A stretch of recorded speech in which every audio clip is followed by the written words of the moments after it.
इस मालेगांव के लिए, आवाम के लिए जो काम किए वो पूरा मालेगांव की आवाम कभी नहीं भूल सकती। मालेगांव के राजनैतिक इतिहास में हिंदू हो या मुस्लिम, कभी भी उन्होंने जातीय भेदभाव ना करते हुए पूरे अपने जीवन में जो उनके तरफ आया था, रोता हुआ आया हुआ आदमी, उन्होंने हंसते हुए भेजा। खुद के पास क्या है ये कभी नहीं देखा, जो आया है उसको देते गए। ऐसा उदार, अपने पूरे जीवन में काम करते वक्त तहे दिल से, समर्पित भावना से उन्होंने अपने मालेगांव के विकास के लिए, गौर गरीब जनता के लिए जो कार्य किया है वो मालेगांव कभी भूल नहीं सकता। कभी भी जाति धर्म के आधार पर उन्होंने राजनीति नहीं की। एक आवाम का सच्चा सेवक आज हमने खोया है। उनको आज हम यहाँ पे भावपूर्ण ऐसी श्रद्धांजलि अर्पित करते हैं। मैं नासिक जिला के पालक मंत्री आदरणीय नामदार दादाजी भुसे साहब, शिवसेना जिला सदर संजय जी दुसाने, यहाँ पे सभी उपस्थित माजी उपमहापौर नीलेश जी आहेर, सुनील जी देवरे, महानगर सदर विनोद जी वाघ, हमारे मित्र शिवसेना के माजी नगर सेवक जगदीश जी गोरे, मातुश्री संगठना के सदर सुनील जी चांगरे, इन सभी की ओर से, मालेगांव शिवसेना की ओर से भावपूर्ण श्रद्धांजलि अर्पित करता हूं। उनके कार्यों को सलाम करता हूं और पूरा जो परिवार है जो एक बड़े सदमे से जा रहा है, परमेश्वर उनको एक दुख सहन करने की शक्ति दे और रशीद साहब को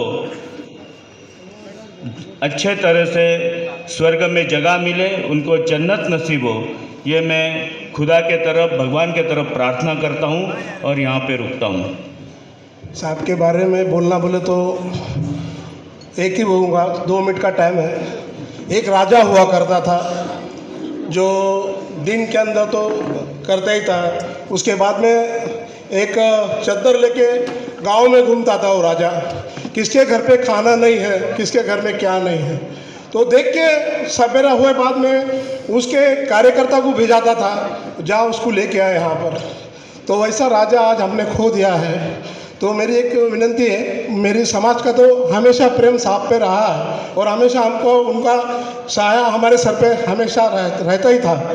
लेकिन मैं शेख आशीष साहब से भी एक विनती करना चाहता हूँ साहब, कि हमारे किला झोपड़पट्टी का जब विषय आया तो हम सब बैठे थे, क्योंकि मैं भी एक पार्टी से बंधा हुआ कार्यकर्ता हूँ। जब सब बोले यार तू दादा साहब से बात कर, ठीक है, शेख रशीद साहब से बात किया, शेख रशीद साहब मेरे को बोले कि ठीक है टेंशन मत कर। फिर आसिफ साहब को फ़ोन लगाया, आसिफ साहब ने बोले चांगरे टेंशन मत ले, मैं खुद वहाँ आऊँगा कल, और कौन क्या करता है वो देखे जाएंगे बाद में। तो मेरी साहब ऐसी विनती है कि जैसा साहब का हमारी समाज पे हमेशा आशीर्वाद था, आसिफ साहब ऐसे ही हमारी समाज पे आपका आशीर्वाद बना रहे। और एक बात और बोल के जाता हूँ, और मैंने राजा सिकंदर को तो नहीं देखा, लेकिन राजा सिकंदर साहब की माध्यम से राजा सिकंदर को पढ़ा था, लेकिन राजा सिकंदर कैसा था वो साहब में मैं देखा हूँ। इतने बोल के मैं यहीं रुकता हूँ। मेरा बड़ा भाई, मेरा दोस्त, रहम दिल, सबके कामों में आने वाला साहब को नमन करते हुए श्रद्धांजलि अर्पित करता हूँ। साहब के लिए बहुत से लोगों ने अच्छा बोला, आगे भी बहुत से लोग हैं जो बोलेंगे। यहाँ पे मैं ये दावा कर सकता हूँ कि उनसे राजनीतिक प्रतिद्वंद्विता रखने वाले या उनसे नाराज़गी रखने वाले अपने दिल पर हाथ रखकर उनकी एक भी बुराई या उनकी कोई भी कमी बता के दिखा दें। समय ज़्यादा न लेते हुए साहब का मेरा संबंध 1986-87 से है। 2000 के साल में मेरे पिताजी का इंतकाल हुआ। उस समय मैं बहुत बड़ा डिप्रेशन में था। साहब ने उस समय मेरे को ये बात बोला था, मामा टेंशन लेना नहीं, तेरा भाई तेरा दोस्त तेरे साथ में है, वो तेरे साथ में रहेगा। साहब चले गए और अपने शब्दों पे कायम रहते हुए गए। मैं उनको श्रद्धांजलि अर्पित करते हुए शेख साहब के आसिफ शेख साहब के परिवार को आश्वासन देता हूँ कि जिस तरह मैं साहब के साथ में था और साहब ने मेरा साथ दिया, उसी तरह मैं आपके साथ में रहूँगा। इतने 2 शब्द बोल के मेरी बात खत्म हो। साहब हमारे बीच में नहीं, ये दिल मानने को तैयार नहीं, लेकिन ये जो मौजूदगी है ये बता रही है कि साहब आज भी हमारे बीच में है। मैं साहब को शिवसेना उद्धव बाला साहब ठाकरे पक्ष, हमारे उपनेता अद्वय आबा हिरे साहेब और भाग्यलक्ष्मी पत्र संस्था युवा अण्णा पाटिल, संगमेश्वर मित्र परिवार के तरफ से मैं शेख फैमिली के दुख में मैं उनको श्रद्धांजलि अर्पण करता हूँ। और मैं ये बात चाहूँगा कि जहाँ सब उम्मीद खत्म हो जाती थी, तब मालेगांव के गरीब आवाम के लिए एक उम्मीद बचती थी, और वो हमारे साहब थे, शेख रशीद साहब। और मैं ये मानता कि उम्मीद आज उनके परिवार के जो मतलब आगे उनकी जो सियासत चलाने वाले आसिफ साहब और हिंदू मुस्लिम एकता को जोड़ के चलने वाले जो साहब के ख्यालात थे, उस रास्ते पे आसिफ साहब चलेंगे और मालेगांव शहर में अमन शांति के लिए जो काम शेख रशीद साहब करते थे, अभी मुस्तकीम डिग्री डी साहब बोले कि वो शहर को प्रेम करते थे, ऐसे शहर को प्रेम करने वाले हमारे साहब आज हमारे बीच में नहीं, ये दिल मानता नहीं और ये बड़े दुख की बात है। और मैं आसिफ साहब से चाहूँगा कि आप वैसा ही कांटेक्ट बरकरार रखेंगे और मालेगांव शहर के लिए एक उनके बताए हुए रास्ते पे चल के आप वही बात वही प्यार बरकरार रखेंगे। इतना ही बोल के मैं अपनी बात खत्म करता हूँ। और शेख परिवार के दुख में मैं चाहूँगा कि साहब को जन्नत मिले, क्योंकि उन्होंने जो किया है तो जन्नत के हकदार ही है। इतना ही कह के मैं अपनी बात खत्म करता हूँ। शेख रशीद साहेब त्यांचं जे काम होतं, मालेगाव शहराच्या बाबतीत बोलायचं जर झालं, आपण सर्वजण जाणून आहोत हे शहर कसं आहे, काय आहे।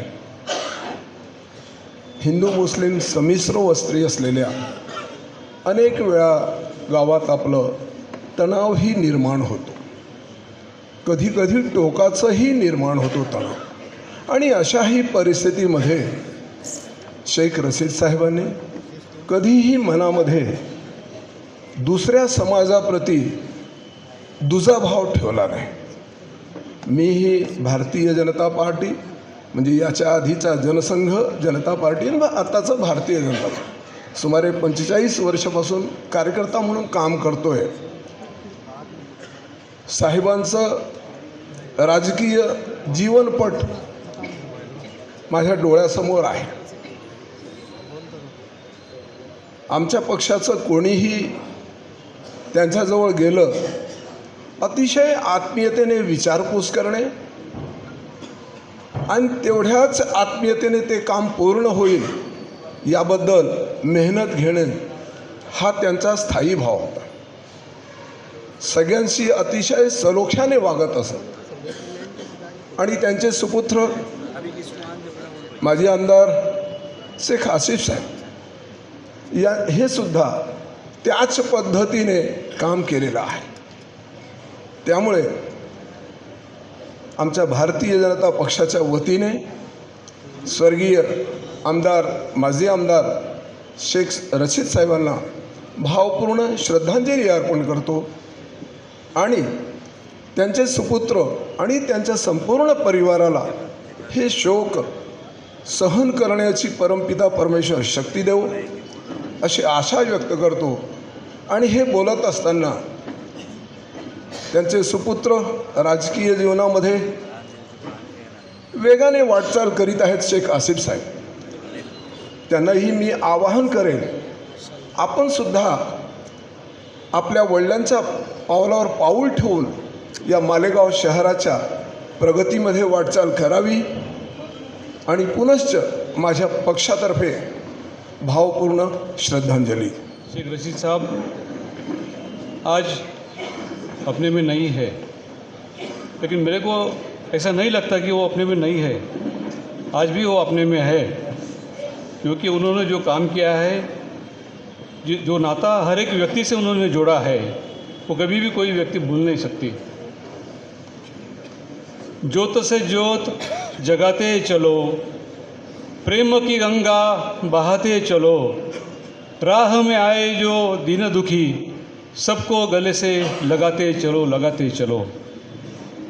ऐसा उनका काम था, सबको मदद करना, सबका दुख बांटना.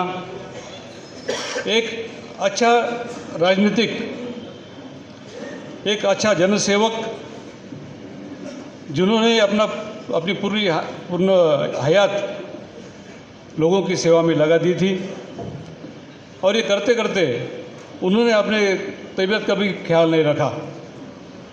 उनकी ये जाने की उम्र नहीं थी, लेकिन भगवान को ये मंजूर नहीं था कि वो इतने जल्दी अपने से जाए. मेरे को याद है कि रशीद भाई, जिन्होंने मालेगांव शहर के लिए जो काम किया है, वो एक अलग तरीक़े से काम किया है. इसके पहले स्वर्गीय शबीर अहमद साहब ने, अरुण अंसारी साहब ने, नियाल अहमद साहब ने, वेंकटराव हीरे साहब ने, डॉक्टर बैरा मेरे साहब ने, इन्होंने अपने अपने तरीके से अपने कालखंड में मालेगांव शहर के लिए काम किया. लेकिन रशीद साहब का कालखंड जो काम का था वो अलग था, उनकी काम की स्टाइल भी अलग थी. और इस कालखंड में उन्होंने हिंदू मुस्लिम एकता को प्राधान्य दिया, सभी समाज को उसमें उन्होंने जोड़ने की कोशिश की, और वो आज तक उन्होंने कायम की. उन्होंने दिए वो जो शिकवन है, जो अपने को जो एहसास उन्होंने दिया है, वो हमेशा बरकरार रहने की जिम्मेदारी अभी युवा नेता आसिफ भाई के ऊपर है. रशीद साहब के दिमाग की तारीफ़ करनी चाहिए. उनका दिमाग एक कंप्यूटर दिमाग था, कि वो कभी भी मोबाइल नंबर कभी सेव नहीं करते थे. मोबाइल नंबर देख के बता सकते थे कि किसका फ़ोन आ रहा है. ऐसा एक शार्प पॉलिटिशियन थे वो. ऐसा पॉलिटिशियन कभी होगा नहीं. आज मालेगांव शहर ने अपना एक सुपुत्र खोया है. आज मालेगांव शहर के सभी जनता के दुख में महाराष्ट्र प्रदेश कांग्रेस कमेटी के अध्यक्ष नानासाहेब पटोले, माजी महसूल मंत्री आमदार बाळासाहेब थोरात जी, और Indian Medical Association Malegaon, Maratha Vidya Pracharak Samaj Nashik, और हमारे मालेगांव तालुका कांग्रेस कमेटी और शेवाली परिवार से मैं उनको भावपूर्ण श्रद्धांजलि अर्पण करता हूँ. परमेश्वर उनको सही स्थान पे, सही जगह और सही सलामत रखे, ऐसी दुआ करता हूँ. धन्यवाद.